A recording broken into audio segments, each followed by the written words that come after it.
'సలార్' ఒక mental mass action cinema. 3 గంటలు story, screen play, direction ఇయన్నీ పక్కన పెట్టి జస్ట్ మీరు ఆ మాస్ హిస్టీరియాని ఫీల్ అవ్వడానికైతే కళ్ళు మూసుకొని సినిమాకెళ్ళిపోండి. లిటరల్లీ గత 5 సంవత్సరాల నుంచి ప్రభాస్ గారి ఫ్యాన్స్ బాధ అయితే వర్ణనాతీతం. 'సాహో' పోయింది, 'రాధేశ్యామ్' అమ్మ బాబోయ్ మామూలు రాడ్డు కాదు, 'ఆదిపురుష్' అయితే ఇంకా పెద్ద స్కాము. అసలు ఇన్ని దెబ్బలు తిని ఇప్పుడు ఈ 'సలార్' సినిమాని థియేటర్‌లో ఆ కటౌట్‌గా యాక్షన్ సీన్లతో చూస్తుంటే పూనకాలు వచ్చేస్తాయి. అలా అని చెప్పి సినిమా స్టార్టింగ్ నుంచి ఎండింగ్ దాకా ఫైట్లే ఉంటాయని నేను చెప్పట్లేదు. ఫస్ట్ హాఫ్‌లో ఒక 2 యాక్షన్ సీక్వెన్సెస్ ఉంటాయి. సెకండ్ హాఫ్‌లో మనకి ఈచ్ యాక్షన్ సీక్వెన్సెస్ ఒక 2 ఉంటాయి. కాకపోతే ప్రశాంత్ నీల్ గారు ఇంటర్వ్యూలో చెప్పినట్టు మనకి యాక్షన్ బై ఇట్‌సెల్ఫ్ ఎప్పుడు హై అవ్వదు. యాక్షన్ ముందు ఆ యాక్షన్‌ని లీడ్ చేసే సిట్యుయేషన్స్ ఏంటి అనేదే మనకి ఎక్కువ ఎక్సైటింగ్‌గా ఉంటాయి. నా సజెషన్ ఏంటంటే ఆ యాక్షన్‌ని లీడ్ చేసే సిట్యుయేషన్స్ వచ్చినప్పుడు మీరు దయచేసి మీరు లాజిక్స్ అని అవ్వని ఇవ్వని అది ఇచ్చే మాస్ హిస్టీరియాని మిస్ చేసుకోకండి. మీ బ్రెయిన్ కావాలంటే ఫ్రిడ్జ్‌లో పెట్టేసి వెళ్ళండి. యాక్షన్ సీక్వెన్సెస్‌ని ఎంజాయ్ చేస్తారు. డైలాగ్స్ పరంగా కొంచెం డిసప్పాయింట్ అవుతారు. ఎందుకంటే ప్రభాస్ గారికి డైలాగ్స్ చాలా తక్కువ పెట్టారు. బట్ ఆ కటౌట్‌ని ఇంకా మాస్ ఎలివేషన్స్‌లో చూస్తుంటే ఇవేం మన బ్రెయిన్‌కి ఎక్కవనమాట.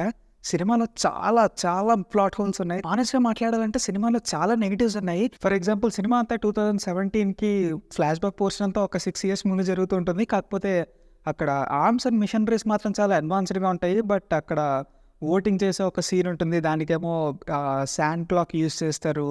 లేకపోతే వాళ్ళ ట్రైబల్ కల్చర్ గానీ, కత్తులు తిప్పడం గానీ, వాళ్ళ రాజకీయం అంతా 1970s, 80sలో ఉన్నట్టుంటుంది. అండ్ వాళ్ళు యూజ్ చేసే టెక్నాలజీ గానీ, ఆర్మ్డ్ ఫోర్సెస్ గానీ ఇవన్నీ చాలా ఎక్కువుంటాయి. అండ్ అదీ గాక ఫర్ ఎగ్జాంపుల్ ఇప్పుడు బ్రిటిషే కాలనైజ్ చేయలేని ఒక ఏరియా ఖాన్సార్ అంటారు. కానీ ఒక్క మనిషి వచ్చి ఆ మినిస్టర్స్‌నే చంపేస్తుంటే ఏం చేయకుండా ఇయన్నీ లాజిక్స్ మనం చూస్తూ కూర్చున్నామంటే ఈ మాస్ సినిమాని ఎంజాయ్ చేయలేము. సో, నా సజెషన్ ఏంటంటే మీ బ్రెయిన్‌ని ఫ్రిడ్జ్‌లో పెట్టండి. థియేటర్‌కెళ్ళండి. ప్రభాస్ గారిని జస్ట్ అలా స్క్రీన్ మీద చూస్తే ఆ సాటిస్ఫాక్షన్ చాలా హాయిగా ఉంటుంది. అండ్ ఆఫ్‌కోర్స్ ఫస్ట్ హాఫ్‌లో కొన్ని బిల్డప్ షాట్లుంటాయి. మనకి ఎందుకు మమ్మీ ఎందుకంత ఓవర్ రియాక్ట్ అవుతున్నావు అనిపిస్తదనమాట. ఎస్పెషల్లీ ఒక సీన్ ఉంటుంది ప్లాస్టిక్ కత్తి గురించి. సినిమా చూస్తే మీకు అర్థమవుతుంది.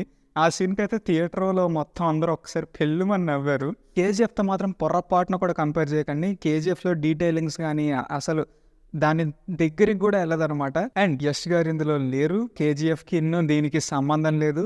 సో, ఇది ఇంకా కన్ఫర్మ్ అయిపోండి. Music by Ravi Basrur is very good. కాకపోతే పాటలు లేవు.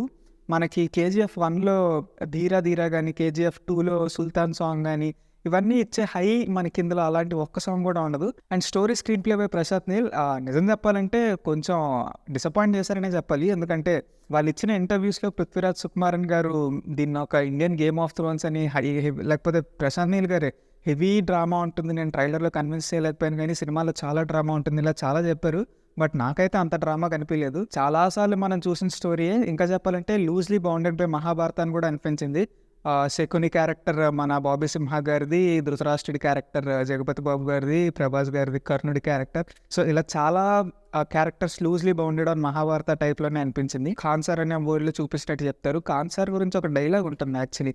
కొన్ని కథలు చూస్తే భయపడతాం, కొన్ని కథలు వింటే భయపడతాం, ఈ కథ గురించి తలుచుకున్నా భయపడతాం అని ఒక డైలాగ్ ఉంటుంది. ఆ డైలాగ్‌ని అసలు జస్టిఫై చేసే అంత ఐ డోంట్ నో. అంటే సో, ఫైనల్ వర్డ్‌కి చెప్పాలంటే మీరు నా ట్రైలర్ రియాక్షన్ వీడియో చూసినట్టయితే నేను అందులోనే చెప్పాను. Intelligent version of Boyapati scene is equal to Prashanth Neel. As it is అదే జరిగింది. మీ బ్రెయిన్‌ని ఫ్రిడ్జ్‌లో పెట్టండి. మాస్ హిస్టీరియాని ఫీల్ అవ్వడానికి థియేటర్స్‌కి వెళ్ళండి. ఫుల్‌గా ఎంజాయ్ చేస్తారు. అండ్ లాజిక్స్ గురించి మీరు తలుచుకొని స్టార్ట్ చేశారంటే మాత్రం మీకు పిచ్చెక్కిపోద్ది. సో, ప్లీజ్ లాజిక్స్‌ని పట్టుకోకండి. ప్రభాస్ గారు తీసిన లాస్ట్ 3 మూవీస్‌తో పోలిస్తే చాలా better. So, enjoy your weekend and thank you so much for watching.